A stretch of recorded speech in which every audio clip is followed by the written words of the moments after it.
ओम नमो भगवते वासुदेवाय. आपल्या ठिकाणचा जीव हा निवृत्त झाला, देहाचं भान सुटलं. त्यामुळं देहासंबंधाने येणारे सगळे क्लेश सुद्धा त्यांची जाणीव नाहीशी झाली आणि माता देवहूती परमानंदामध्ये डुंबून राहिले. सदैव समाधिस्थ असल्यामुळं एरवी जे विषय आपल्याला सत्य वाटतात, वास्तविक सत्य नसतातच, ती भ्रांतीच असते आपली. पण ह्या समाधी काळामध्ये त्या विषयांबद्दलची सत्यत्व बुद्धी सुद्धा नाहीशी झाली, ती भ्रांती नाहीशी झाली आणि देहाचे व्यापार, देहाच्या गरजा, आवश्यकता ह्यांचंही भान नाहीसं झालं. जणू काही त्यांच्या शरीराचं पोषण दुसरेच कोणी काही करत होते. पण तरी सुद्धा कुठल्याही प्रकारचा मानसिक क्लेश त्यांना होत नव्हता आणि त्यांचं शरीर सुद्धा दुर्बळ राहिलं नाही. मागे एका ठिकाणी वर्णन आहे की देवहूती मातेनं उग्र तपस्या केली, त्यामुळे तिचं शरीर दुर्बळ झालं. पण ती जी उग्र तपस्या केली त्याचं फळ, त्याचा परिणाम म्हणून आत्ताची ही जी सिद्धावस्था प्राप्त झाली की ज्यामध्ये शरीराचं भानच सुटलं.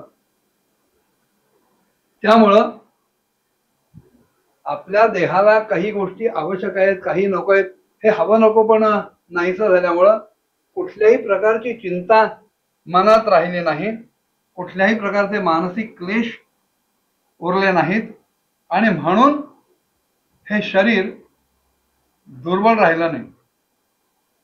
देवहूती मातेचं तेज आणखीनच वाढायला लागलं क्षणाक्षणानं आणि कणाकणानं आणि देहावर असलेला जो काही मळ होता, भौतिक मळ होता, त्याच्यामुळं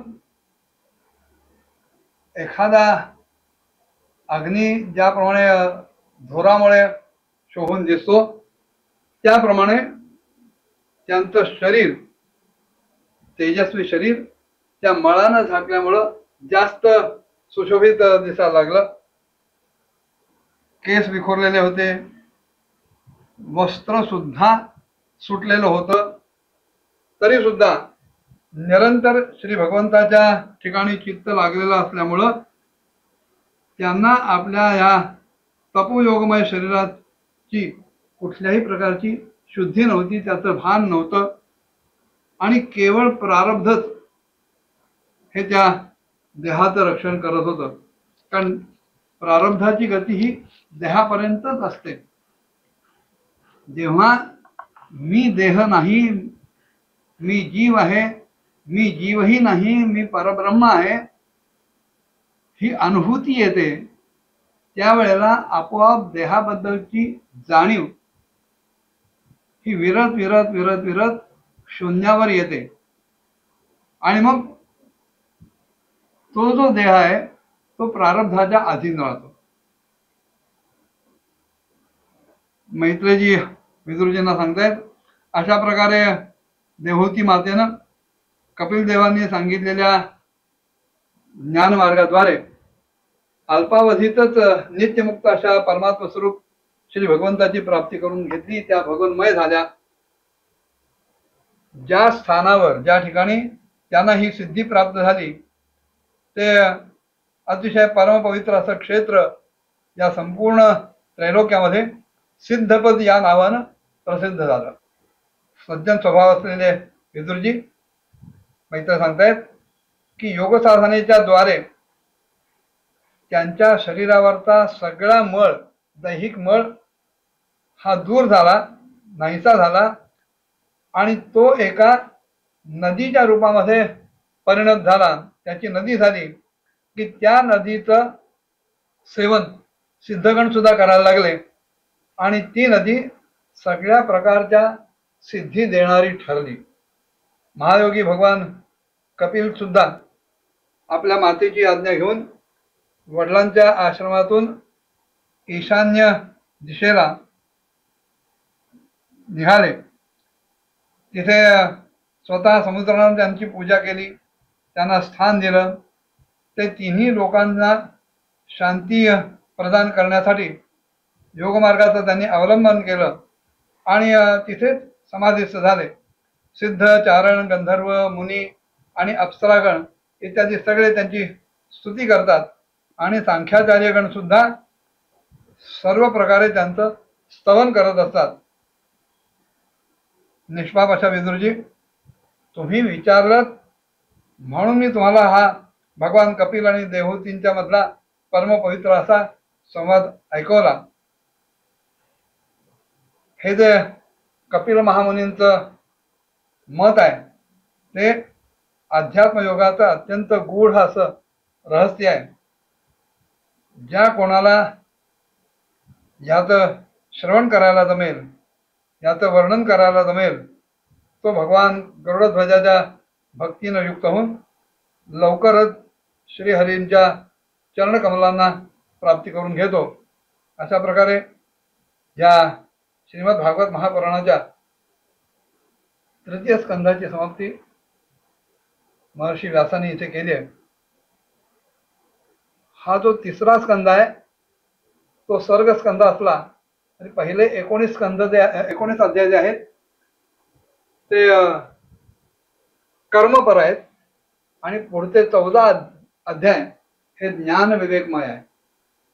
कपिल महामुनींनी आपल्या मातेला जो उपदेश या शेवटच्या 14 अध्यायात केला, तो जर उपदेश आपण आपल्या चित्तामध्ये बिंबवून घेतला तर आपल्याला सुद्धा देवहूती मातेप्रमाणे त्या परब्रह्म परमात्म्याची, भगवंताची प्राप्ती करून घेता येईल, वैकुंठात स्थान मिळेल. आणि पुढचा जो स्कंध आहे, चौथा स्कंद, हा विसर्गाचा स्कंद आहे आणि यामध्ये स्वयंभू मनूच्या कन्यांचं, त्यांच्या वंशाचं वर्णन येतं.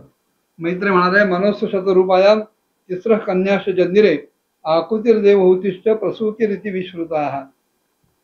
विदुरांना ते सांगतायत, स्वयंभू मनूच्या महाराणीच्या म्हणजे शतरूपाच्या संततीचं वर्णन तुम्हाला सांगतो. शतरूपाला प्रियव्रत आणि उत्तानपाद असे 2 मुलगे झाले आणि तिला 3 कन्याही झाल्या की ज्यांची नावं आकुती, देवहूती आणि प्रसूती या नावानं विख्यात आहेत. आकुतीचा विवाह शतरूपाच्या अनुमतीनं रुची प्रजापतींच्या बरोबर पुत्रिका धर्मानं केला गेला आणि पुत्रिका धर्म असा आहे की हा विवाह केल्यानंतर किंवा त्या विवाहासाठी एक अट असते की ह्या मुलीला जो पहिला मुलगा होईल त्याचा ताबा त्या कन्येचा बाप घेईल. म्हणजे पुत्रिका धर्मातून निर्माण झालेली पहिली जी प्रजा आहे, पहिला जो मुलगा असेल तो मुलीच्या वडिलांच्या मालकीचा होतो. आकुतीला जरी वर भाऊ होता, मोठा भाऊ होता, तरी सुद्धा त्याच्या आधी शतरूपेच्या अनुमतीनं तिथं रुची प्रजापतीशी लग्न लावलं गेलं. प्रजापतीस भगवान रुचिस्तस्यामची जनत विश्रम ब्रह्म वर्चस्वी परमेण समाधिना.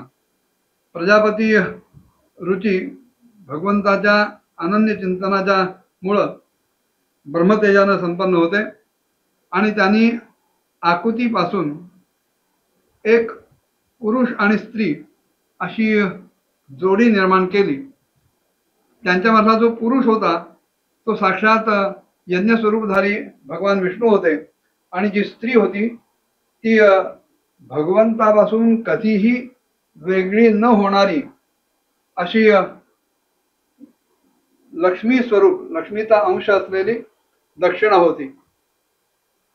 आपल्या मुलीच्या आकुतीपासून परम तेजस्वी असा जो मुलगा मिळाला त्याला ते अत्यंत प्रसन्न चित्ताने आपल्या घरी घेऊन आले आणि